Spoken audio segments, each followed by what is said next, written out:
Well, hey friends, it's me, Pastor Doug, with another word of encouragement for the day for today, Monday, April 11th. And this week is Holy Week, the week that builds up to and culminates with the arrest, the crucifixion, the burial, and eventually the resurrection of Jesus. If you're familiar with Holy Week, you know that there was a string of events and activities that happened during that final week of Jesus's life. A great deal of teaching and ministry and some really profound and significant moments as well, including what I want to read out of Matthew chapter 21, verses 12, 13, and 14.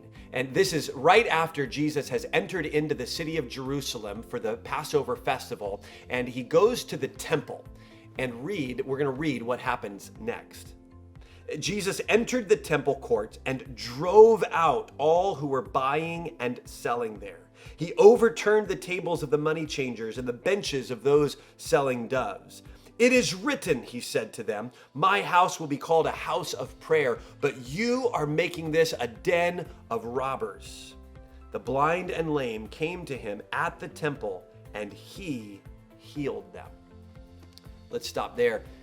So maybe you're familiar with this scene. It's often referred to as Jesus cleansing the temple or Jesus's temple action.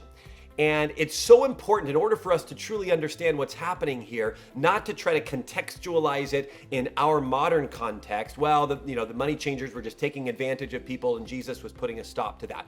Well, sure, that was certainly part of it, but there's actually a bigger story here. So we have to go back in time and understand what the temple symbolized and represented to the people of Jesus's day. And for them, the temple was both symbolic of their special relationship with God. No other nation, no other people group had a special temple where God's presence dwelt. So it was symbolic of their unique, special, chosen relationship with God, but it was also symbolic of God's direct presence. For them, they understood that God's presence dwelt at the temple, that the geographical location of the temple was the place on earth where heaven and earth overlapped. Think of it like a Venn diagram, right? Where two circles come together and overlap. That space where heaven and earth, God's rule and reign and humanity and earth overlapped in that geographical space of the temple. And so the temple had profound significance for them, particularly as it related to their understanding of God's presence.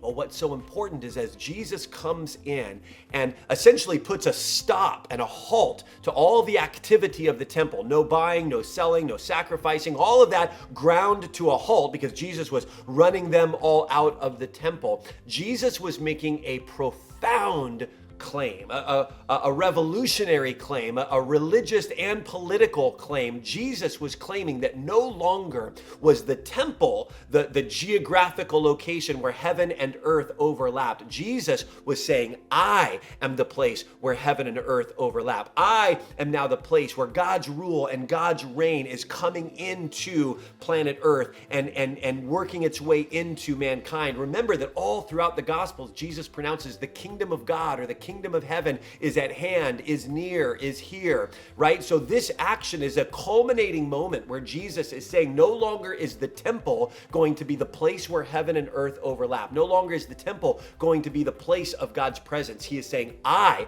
am replacing the temple as the place of God's presence. And then immediately Matthew picks up on this and points out that these lame and blind people came to the temple. Why?